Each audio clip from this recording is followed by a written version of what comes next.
दिल्लीतील सर्वोच्च न्यायालयात शुक्रवारी एक धक्कादायक घटना घडली। न्यायालयीन कामकाज सुरू असताना एका व्यक्तीने कोर्टरूममध्ये गोंधळ घालत न्यायाधीशाच्या कामकाजात अडथळा निर्माण केला।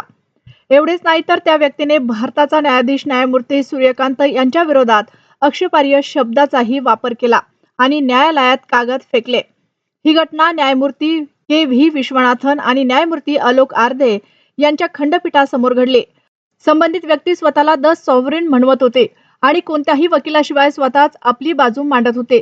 सुनावणी दरम्यान त्या व्यक्तीने लखनौतील एका अतिरिक्त पोलीस अधीक्षकाविरोधात तातडीने एफ.आय.आर. दाखल करण्याचे आदेश द्यावेत अशी मागणी केली। मात्र न्यायालयाने काही प्रश्न विचारताच तो संतापला आणि मोठ्याने ओरडू लागला।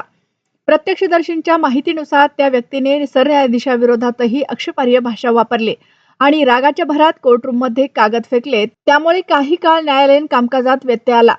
यानंतर सर्वोच्च न्यायालयाच्या सुरक्षा कर्मचाऱ्यांनी तातडीने हस्तक्षेप करत त्या व्यक्तीला कोर्टरूमच्या बाहेर नेलं। त्याची ओळख प्रबल प्रताप अशी झाली आहे। या गोंधळानंतरही न्यायालयाने त्याच्या विरोधात न्यायालयाचा अवमान म्हणजेच कंटेम्प्ट टू कोर्टची कारवाई सुरू करण्यास नकार दिला। तसेच त्याची स्पेशल लेव्हल पेटंट फेटाळून लावण्यात आली। यावेळी न्यायमूर्ती के.व्ही. विश्वनाथन यांनी प्राथमिक निरीक्षणात संबंधित व्यक्ती अत्यंत मानसिक तणावाखाली असल्याचे दिसते असे नमूद केले। या घटनेनंतर सुप्रीम कोर्ट अगेन्स्ट काउन्सिलिंग असोसिएशनने सरन्यायाधीशांकडे न्यायालयाची प्रतिष्ठा आणि शिस्त कायम राखण्यासाठी कठोर पावले उचलण्याची मागणी केली आहे।